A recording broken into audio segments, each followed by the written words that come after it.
gonna expose myself here a little bit in saying this. It might get myself cancelled, but I am 29.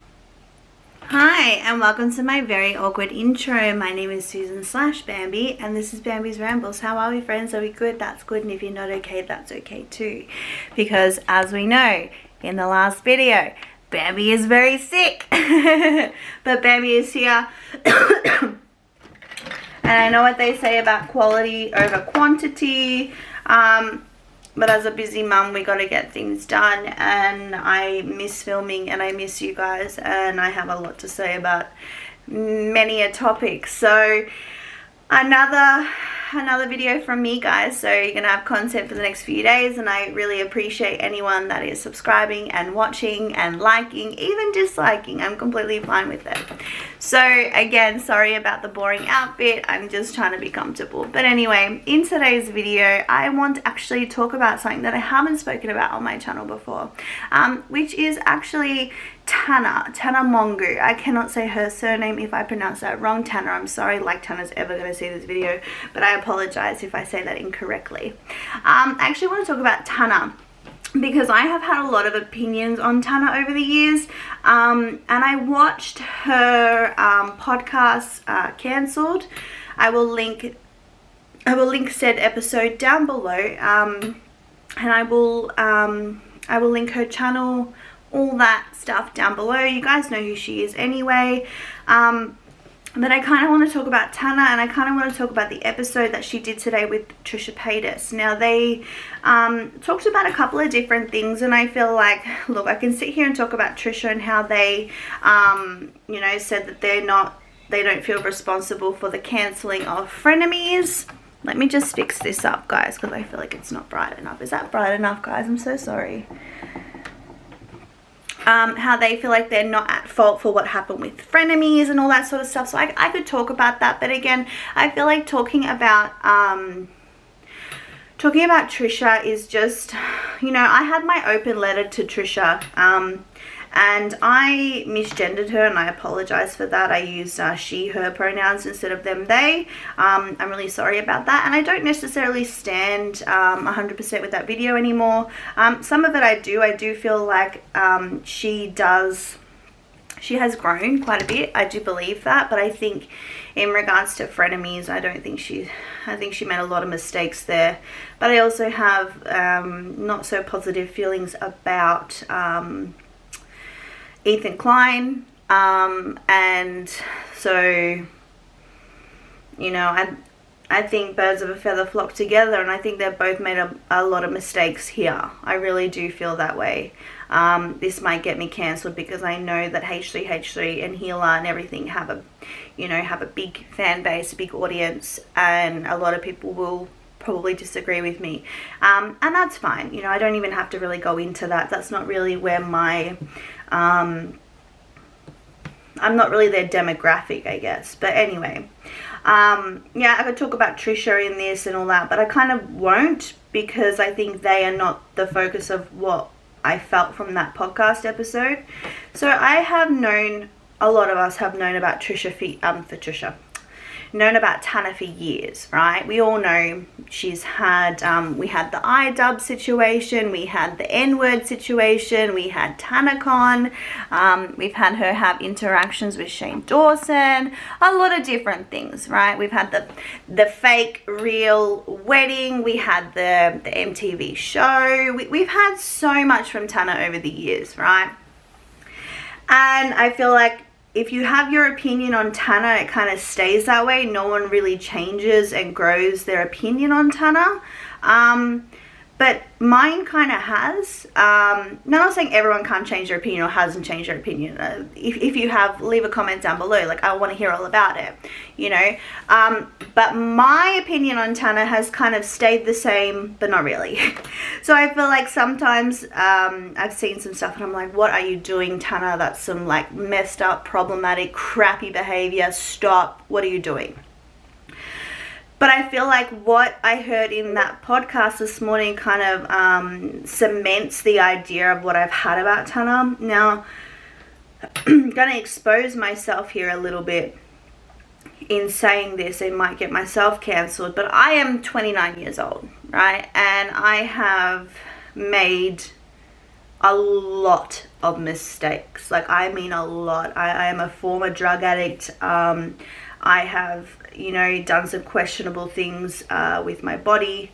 I have, you know, there's probably nudes of me on the internet. I have partied like Tana, and I did that for many years before I had my children and my life changed. So I've done a lot of the stuff that Tana's done, and I feel like if I was to ever be in the public eye the way she was, even before the age of 18, I would be Tana. I would have handled things the way, you know, not show up for events, sleep in, be late for meetings, get in trouble with, you know, my manager, my subscribers, you know, all those sorts of things. I feel like I could have done that, and I would have done that. That's not to shame her, but that's not to praise her, but that's just to say that's just a fact about it. And what I've felt for a lot of years is that this poor girl did not have the most stable of upbringings. It was crazy, it was out there, and she did not have a lot of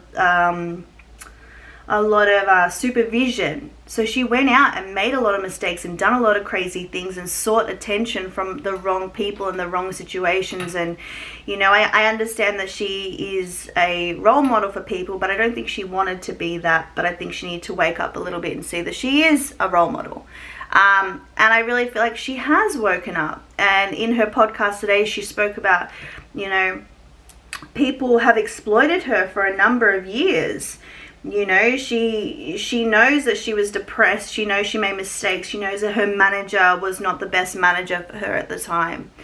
And that kind of makes me sad, but it also makes me feel like, okay, she's growing, she's learning, she's understanding. And it's really hard to maybe grow up in front of the public eye when you didn't really have your parents teaching you right from wrong. And, you know, I feel like she's had to learn a lot of things the wrong way, with a lot of scrutiny behind her and in front of her.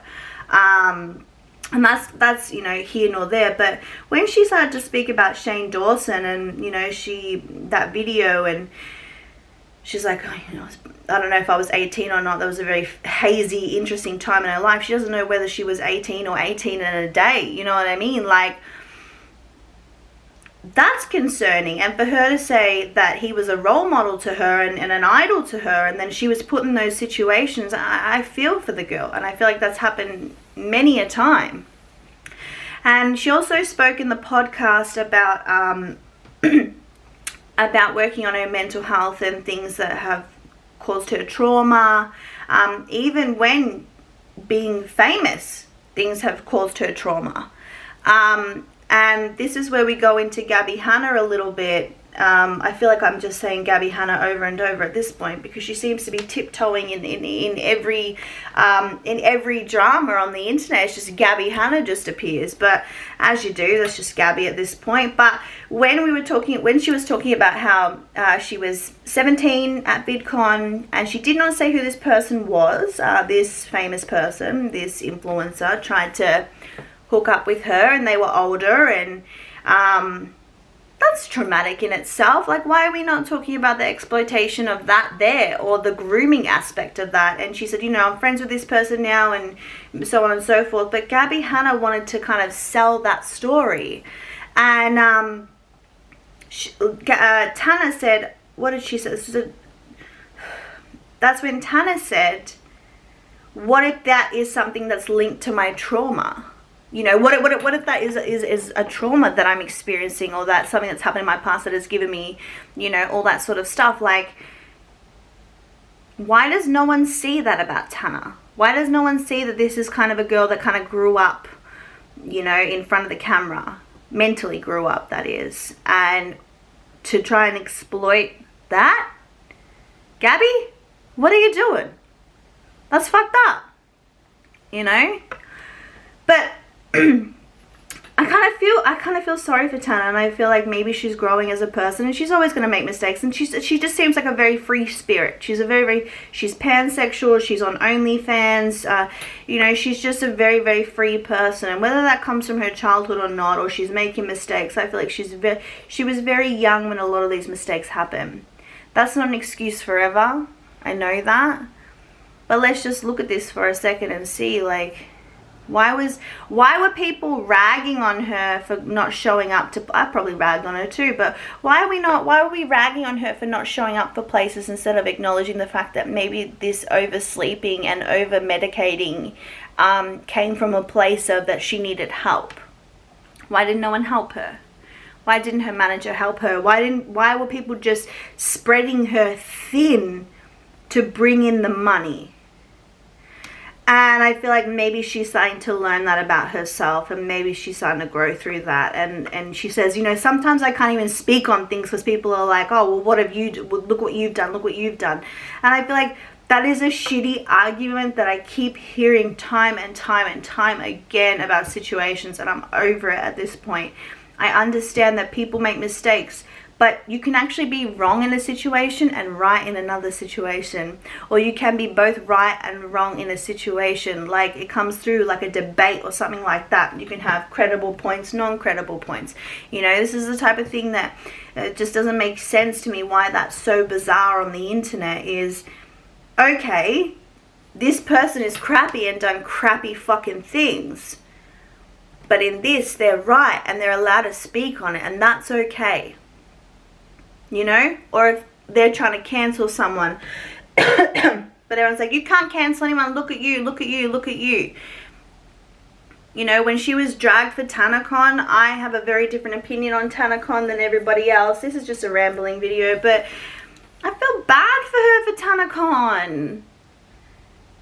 She didn't realize, I think she was very uneducated and very stupid, and people just dragged her and dragged her and dragged her. And, you know, I don't know, I just kind of feel for Tana. And I feel like after watching that episode this morning, not that I'm going to tune in every week and you know, be a complete and utter watcher 24/7 on Tana and with Tana, because again, her content is very much me, like 10 years ago. Like that was me 10 years ago, and I don't think that it's for me anymore. Like, you know, I've grown, I've changed, and my life is very, very different now. You know, I should be watching mummy vloggers and cleaning videos and all that shit, but I don't. I'm out here watching Nicholas Diorio and fucking Not Another Housewife and shit.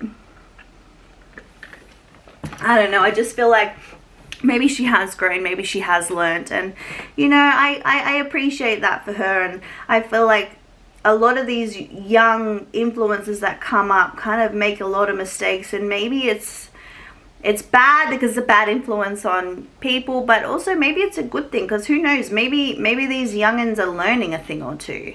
You know, maybe they're learning from Tana's mistakes. I don't know, maybe as she gets older she can actually talk to people and say, look, don't go the route I did, or if you're gonna go the route I did, do it this way. I don't know, maybe there's a positive thing coming out with this new podcast, and maybe she can talk about things in a better way. But I think she really held herself together quite well on this podcast. You know, I could really go in and talk about Trisha, but I can't be bothered with them. I think there's a lot of things that I've looked up to Trisha about and appreciated about Trisha, but I feel like sometimes she's not very honest. She can be honest when she picks and chooses, I guess, and I sometimes feel when they pick and choose, when they pick and choose, but I think it's disappointing sometimes the way that she treats others. But yeah, I think I enjoyed that podcast today. You know, there's some R-rated stuff, and there's some stuff about, you know, stuff that some people will be uncomfortable to talk about, but I think that they are very sex positive, both of them, and I think that's really cool, because I'm the same way, and I was the same way growing up. And you know, years ago there wasn't OnlyFans, and there wasn't all these things where you could be that way. You know, I was shunned, I was judged, I was bullied, I was made to feel a certain way because I was very comfortable with my body, very comfortable, you know, being naked, very comfortable with myself, and I was a bit messy and a bit out there, and you know, I got judged a lot for that, and people would say you have no respect for yourself, and I would like literally just go off at people, be like, what do you mean I have no respect for myself? I have the confidence in myself and in my body, in my beauty, in what God gave me, And if I want to show that off, so what? I would have had OnlyFans if it was around back then. So I feel like it's a really good way that things are really shifting and changing, you know, and how we talk about revenge porn and all that sort of stuff. Like, I feel like it's become a lot better. But anyway, I rambled on enough in this video. I just wanted to have a little chit chat about Tana and how I feel about Tana. And, you know, I'm having deja vu right now and I'm not entirely sure why. What a bizarre time. Anyway, thank you so much for watching. I really appreciate it. Remember to like, subscribe, send a pigeon, keep the same energy, and stay tuned for the next video. And again, thank you to my channel members for taking a chance on me the way I take a chance on you. And I love you all so much. Bye.